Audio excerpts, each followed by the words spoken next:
वाह रे सारा बुढ़ छुछुनर वाह बहुत अच्छा देखता है भाई लोग कैसे भैया भंसी वाला भौजी के जवन उघार के सबके दिखावता।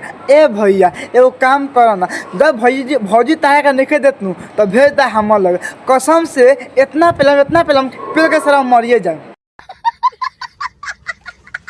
तका हाल बा भाई, आज हम फिर से अप्लाई कर ले बानी बुलेट राजा एंड विजय चौहान के। भाई लोग आज के वीडियो नू बहुते गाँव फार बा, ऐसा कहल चाहते हैं कि वीडियो को पूरा देखा वो हेडफोन लगा के। तो वीडियो बना के बस एक ही मकसद बा, एक ही मकसद रहा आप सभी को दिल से हंसाने के लिए, ना किसी को दिल को ठेस पहुंचाने के लिए। तो वीडियो पूरा देखम और देखला के बाद में भूल जाओ। तो बिना कोनो लाना सुन के आज के वीडियो स्टार्ट करते हैं। वाह रे भौजी भंसरी वाली वाह बहुत अच्छा। सुन तारा भाई लोग कैसे कहतिया कि हाई पावर के बा हमरो मशीन। ए भौजी उस सब के पता बा क्या कि तुहे भौजी बारू कि तूफानी भैया के बारे में कहत रहलू कि मीडिया वाला में कि पेल के खड़ा कर दिल बा आ 9 महीना के रख दिल बा। अब तार बहन चोदो कहत बा के कि हाई फाइव के बा हम मशीन त का करी लान चटबू दादागिरी निकाल दूंगा मैं।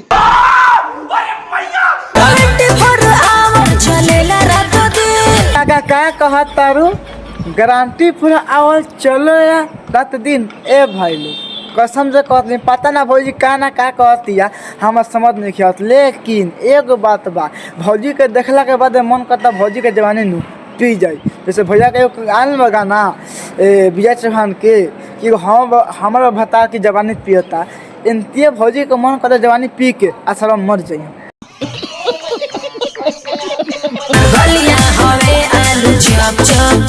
वाह रे तारा बहनी के गाड़ी में कमंडल पे लो वाह बहुत अच्छा कि हम गलिया भइल बा आलू चप चप चप चप। सुन तारा भाई लोग भौजी भंसरी वाली के जन का गाल बानू वो आलू चप चप हो गल बा। ताहार बहन चो भौजी पटाख के पहले 15 हाली आ कम पहले नहीं की मैंने ये कौन बात कर भाई लोग तूने बताओ तो भौजी के गाल आलू चप बा। ए भौजी तलार चटाबू कि झाड़ छिलबू गजब बेइज्जती है।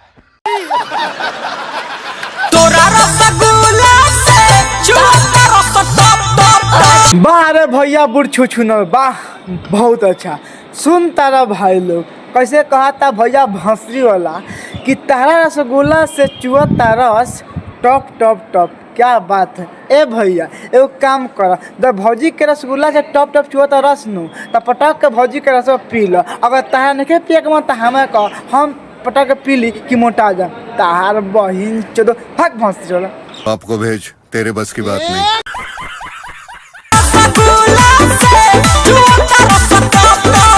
तो झाट छील दो लान भौजी के सुनाओ तार बहिन चद। सुन तारा भाई लोग फिर से कहता कि तारा रसगुल्ला के चुअता रस टॉप टॉप।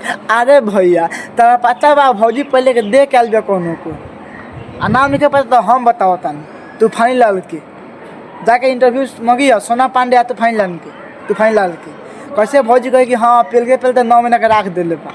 आ तू सारा बुढ़ छुछुनर कहत रहा कि तोरा रसगुल्ला से चुअता रस टॉप टॉप टॉप।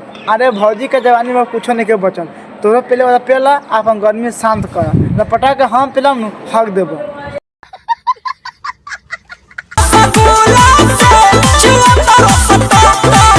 सारता नहीं क्या चाहता ना हमें खोल के बताओ क्या चाहता कि पटा के पेल दी। और सुनते हैं भाई लोग भैया भंसी वाला एगो बतिया के 3 बेर कह दिलक कि तारा रसगुल्ला से चुअता रस टॉप टॉप टॉप। अरे भैया वो भौजी के जवानी बा रस चुआवे चाहे मुँह तो देवे ओसे हमरा कोनो दिक्कत नहीं के। लेकिन जैसे कहता नु कि तारा रसगुल्ला से चुअता रस टॉप टॉप ई ताहा बात सुन के मन करता पटा के पेल दी आ कहीं हम नहीं की पेले हम बड़का बाबू। समझ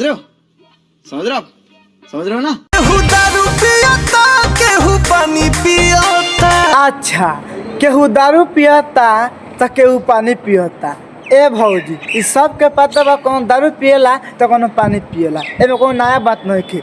तोहर बताए तहार साथे का करता ई खोल के बताओ तो ई ना ना भाई लोग क्या कि सबके बता तो हम पता बा कोनो सर दारू पियला आ कोनो पानी पियला। अरे सब केहू को ना कहता लेकिन केहू कोई ऐसा इंसान बा कि कोनो दारू पियला आ पानी तो सब के पियला। ए भौजी तहार बता का करेला ऊ बताओ। एगो मोर बाबा तार की जवानी पियता। बाहर तहरा बहनी के गाड़ी में गधा के आरी पे लो, वाह बहुत अच्छा। सुन तारा भाई लोग, भौजी बता दिलक कि एगो हमर भतार की जवानी पियता। एगो काम कर भौजी, जब तहार भतार जवानी पीते बानू और सार के भेजा हम बाहर के बोलो, कसम से कहता नहीं ऐसा पिलाई कर जाना, ऐसा पिलाई कर जाना कि पिल्ला के बाद में कहिए ना जो अब जवानी ना तो मुँह पी। देखा आपने लापरवाही का नतीजा है।